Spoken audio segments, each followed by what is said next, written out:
presented by the Edison Electric Institute.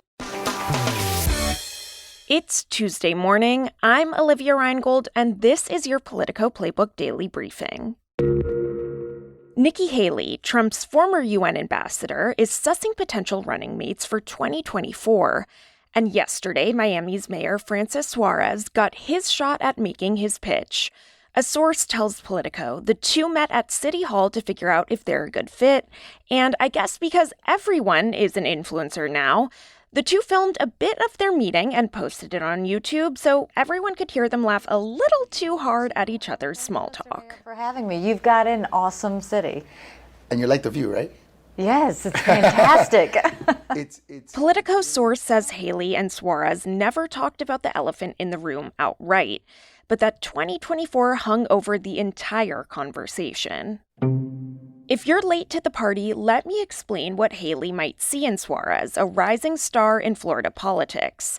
First, Suarez got into office through a landslide win, taking over 80% of the vote in Miami's 2017 mayoral election. And since then, Suarez, a Cuban American, has solidified himself as an influential voice among the largest bloc of conservative Hispanic voters in Florida.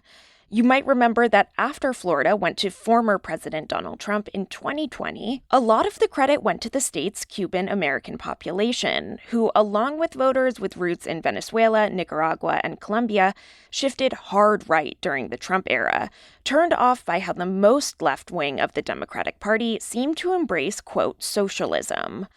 One last bit of tea that could make for an interesting dynamic is that Suarez is known to have a, let's say, chilly relationship with Florida Governor Ron DeSantis, an early Republican frontrunner for 2024 and Trump favorite. Keep up the great work. We're all watching. Thank you.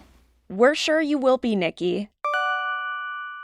There have been more developments in the GOP backlash to comments Representative Maxine Waters made over the weekend to protesters in Minnesota, pushing for police reform after the police shooting of Daunte Wright, a 20-year-old black man, and the anticipation of the Derek Chauvin verdict.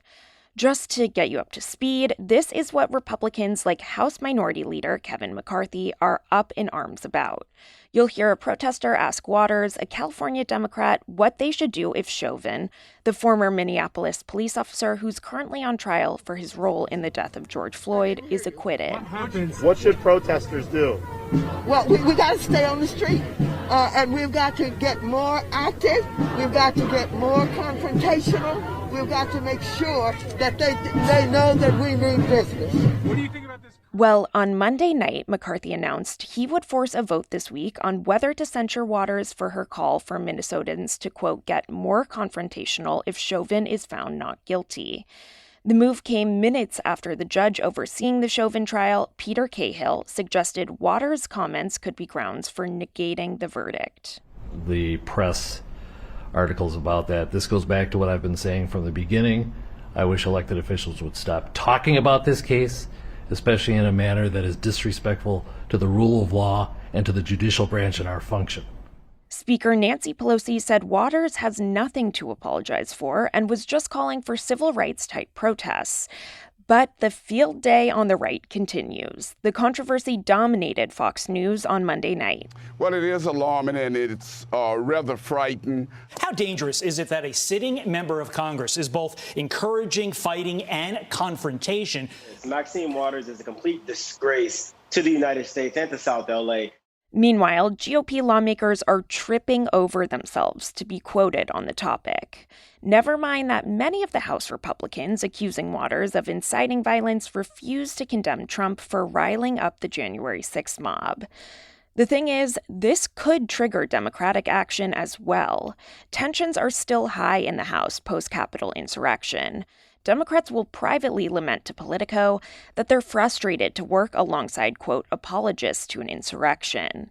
Party leadership has worked privately to persuade many of these frustrated Democrats to hold back on forcing votes to rebuke their GOP colleagues. The idea being, let's lower the temperature in Washington. But they may be less restrained after the GOP-led vote on Waters. That's all I've got for you today. Subscribe to the Playbook newsletter at politico.com/playbook. I'm Olivia Reingold. Thanks. See you first thing tomorrow.